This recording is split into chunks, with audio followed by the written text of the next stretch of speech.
भक्तजनों, माताओं, बहनों, सादर जय श्री कृष्ण। हमारे YouTube चैनल में आप सभी का बहुत बहुत स्वागत है।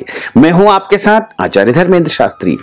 आज हम आपको बताने जा रहे हैं कि स्नान करते समय यानी नहाते समय आपको एक मंत्र बोलना चाहिए। इस मंत्र को जब आप बोलेंगे तो आपके घर में सुख शांति समृद्धि आएगी और राजा महाराजाओं की तरह आपको जीवन में सुख प्राप्त होता जाएगा। निरंतर आप राजयोग को प्राप्त करते रहेंगे। तो स्नान जीवन का एक महत्वपूर्ण कर्म होता है। जब हम प्रातःकालीन वेला में स्नान करते हैं तो निश्चित तौर से हमें एक स्फूर्ति महसूस होती है, क्योंकि स्नान जल के माध्यम से किया जाता है और जल को हमारे शास्त्रों में देवता कहा गया है, यानी वरुण देवता। और जब हम जल से स्नान कर लेते हैं तो वरुण देवता की कृपा से हमारे शरीर में सकारात्मक ऊर्जा का संचार होता है। और जब हम सकारात्मक ऊर्जा के साथ अपने दिन के कार्यों की शुरुआत करते हैं तो निश्चित तौर से हम जीवन में आगे बढ़ते हैं, उन्नति करते हैं और प्रगति करते हैं। प्रत्येक मनुष्य को प्रतिदिन स्नान अवश्य करना चाहिए। यदि कोई रोगी है, बीमार है या किसी कारणवश स्नान नहीं कर पाते हैं तो उनके लिए कोई दोष नहीं होता है, लेकिन ऐसी अवस्था में वो कान धोकर भी स्नान का पुण्य फल प्राप्त कर सकते हैं, क्योंकि कान को शरीर का गुरु माना गया है। इसलिए यदि कोई रोगी या बीमार व्यक्ति स्नान नहीं कर सकता है तो वो केवल कान धोकर भी शरीर को पवित्र कर सकता है। तो प्रातःकालीन वेला में प्रत्येक मनुष्य को स्नान करना चाहिए। स्नान करने के 4 प्रकार बताए गए हैं। सबसे पहला होता है देव स्नान। देव स्नान का जो समय होता है वो सुबह 4 बजे से लेकर के 5 बजे तक का जो समय होता है उसे देव स्नान कहा जाता है। और उसके बाद आता है ऋषि स्नान। जब आकाश मंडल में तारे दिखाई देते हैं उस समय पर जो स्नान किया जाता है उसे ऋषि स्नान कहा जाता है।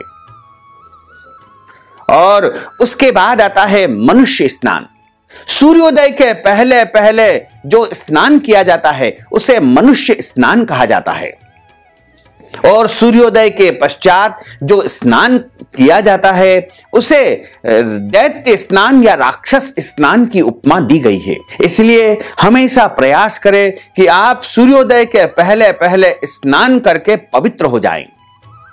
और आप प्रत्येक दिन स्नान जरूर करें और कम से कम प्रयास करें कि सुबह 8 बजे के पहले पहले आपको स्नान कर लेना चाहिए, क्योंकि स्नान करने के बाद शरीर में एक सकारात्मक ऊर्जा का संचार होगा और वह ऊर्जा पूरे दिन आपके साथ रहेगी।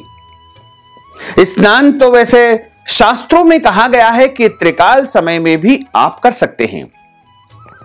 जो श्रोत्रिय ब्रह्मनिष्ठ जो पुरुष होते हैं, विद्वान ब्राह्मण होते हैं, श्री गायत्री जी के उपासक होते हैं, जो त्रिकाल संध्या करते हैं, वह त्रिकाल संध्या के समय 3 बार स्नान करते हैं। प्रातःकालीन समय में जो प्रातःकालीन संध्या करते हैं वो प्रातःकालीन वेला में स्नान कर लेते हैं। उसके बाद जो मध्याह्न यानी दोपहर के समय संध्या करते हैं वो मध्याह्न काल में भी स्नान कर लेते हैं। उसके बाद सायंकाल के समय भी संध्या की जाती है। उस समय जो स्नान किया जाता है वह भी त्रिकाल संध्या के अंतर्गत ही आता है। तो हमारे धर्म ग्रंथों और पुराणों में लिखा हुआ है कि स्नान करना मनुष्य का सबसे प्रथम कर्तव्य माना गया है। यदि आप 3 समय स्नान नहीं कर सकते हैं तो केवल एक समय तो स्नान जरूर करें। और स्नान करने के बाद स्वच्छ और पवित्र वस्त्र धारण करना चाहिए। वस्त्र हमेशा धुले हुए होना चाहिए। धुले हुए कपड़े प्रत्येक दिन पहनना चाहिए। पुराने कपड़े भी यदि आप धो करके पहनते हैं तो निश्चित तौर से आपको जो है एक सकारात्मक ऊर्जा महसूस होगी। और जब हम स्नान करते हैं तो स्नान के जल में समस्त देवी देवताओं का आवाहन हमको करना चाहिए। क्योंकि जब देवी देवताओं की कृपा हमारे जीवन पर बरसेगी तो निश्चित तौर से हम आगे बढ़ते जाएंगे और हमारे जीवन में किसी भी प्रकार की कोई कमी नहीं आएगी। माता गंगा ने समस्त भक्तों को यह कहा है कि जो गंगा जी में आकर के स्नान नहीं कर सकते हैं, वो यदि अपने घर में नहाते समय गंगा नाम उच्चारण करने के बाद यदि स्नान करेंगे तो उनको गंगा स्नान का ही पुण्य फल प्राप्त होगा। इसी तरह समस्त तीर्थों का स्नान करके, आवाहन करके ही आपको जल से स्नान करना चाहिए। और जब आप अपने घर में बाथरूम में जो बाल्टी होती है वहां पर स्नान करने जाते हैं, उस समय स्नान करने से पहले आपको अपनी अनामिका उंगली, यानी ये वाली जो उंगली होती है, छोटी वाली उंगली के पास से जो उंगली मानी जाती है यह अनामिका उंगली मानी जाती है। और अनामिका जो उंगली होती है उससे जो है देवी देवताओं का पूजन अर्चन किया जाता है। देवी देवताओं को इसी उंगली से तिलक लगाया जाता है। तो जब हम स्नान करें तो अनामिका उंगली के माध्यम से अपनी नहाने की बाल्टी में आपको त्रिभुज का निशान बना देना चाहिए। और त्रिभुज का निशान बनाने के बाद आपको माता महालक्ष्मी का जो बीज मंत्र है उसका उच्चारण करना चाहिए। बीज मंत्र है रिम। रिम बीज मंत्र का उच्चारण स्नान करते समय प्रत्येक मनुष्य को करना चाहिए। ऐसा करने से आपके घर परिवार में किसी भी चीज की कोई कमी नहीं आएगी। और जब आप स्नान करते समय रिम बीज मंत्र का उच्चारण करेंगे तो आप पाएंगे कि आपके घर में अष्ट लक्ष्मी आने लगेगी, वैभव लक्ष्मी आने लगेगी। दसों दिशाओं से माता महालक्ष्मी का आगमन निरंतर आपके घर में होता ही रहेगा। और जिस प्रकार राजा महाराजाओं को अपार समृद्धि वैभव की प्राप्ति होती थी, उसी प्रकार धन वैभव समृद्धि की प्राप्ति आपको भी होती रहेगी। तो आपको स्नान करते समय बाल्टी में त्रिभुज का निशान बनाने के पश्चात रिम इस बीज मंत्र का उच्चारण निरंतर करते रहना चाहिए। तो प्रत्येक दिन आप प्रयास करें कि सूर्योदय के पहले स्नान करें और स्नान करते समय बाल्टी में त्रिभुज का निशान बना देवे और रिम इस बीज मंत्र का, यानी ह में र लगा करके और उसके ऊपर ई की मात्रा लग जाएगी, उसके ऊपर एक बिंदु लग जाएगा। रिम रिम रिम, इस प्रकार आपको रिम रिम का उच्चारण 1 बार 2 बार 4 बार 5 बार जितना हो सके आपको स्नान करने के पहले उच्चारित कर लेना चाहिए। उसके बाद आप स्नान करें और आप चाहें तो उस समय जो है सभी तीर्थों का भी आवाहन कर सकते हैं। गंगे च यमुने चैव गोदावरी सरस्वती नर्मदे सिंधु कावेरी जलेस्मिन् सन्निधिं कुरु। इस प्रकार आप समस्त नदियों के नामों का उच्चारण भी उस समय कर सकते हैं। ऐसा करने से समस्त तीर्थों का उसमें आवाहन हो जाएगा और समस्त तीर्थों के जल का जो स्नान का जो पुण्य होगा वही पुण्य आपको अपने घर में स्नान करने से प्राप्त हो जाएगा। और स्नान करने के पश्चात आप देवी देवताओं का स्मरण करें, उनका ध्यान करें, उनके नामों का उच्चारण करें। आप चाहें तो स्नान करने के बाद ओम नमः शिवाय पंचाक्षर महामंत्र का जाप भी कर सकते हैं।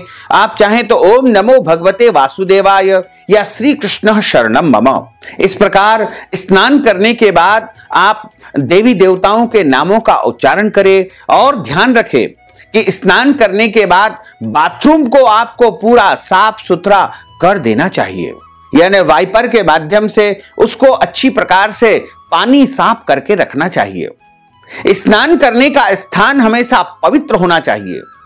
कभी भी जो है गंदे स्थान पर या अपवित्र स्थान पर मनुष्य को स्नान नहीं करना चाहिए, क्योंकि हम अपने शरीर को, अपनी देह की शुद्धि के लिए ही स्नान करते हैं, शरीर की पवित्रता के लिए स्नान करते हैं। तो ध्यान रखें कि हमेशा शुद्ध और पवित्र स्थान पर ही हमको स्नान करना चाहिए और स्नान प्रत्येक दिन करना ही चाहिए।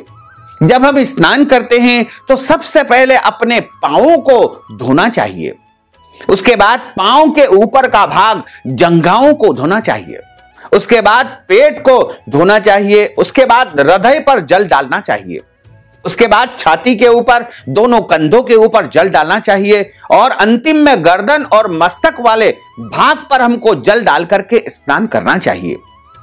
ध्यान रखें कि अधिक गर्म या अधिक ठंडे जल से भी स्नान नहीं करना चाहिए, हमेशा सामान्य जल से ही स्नान करना चाहिए।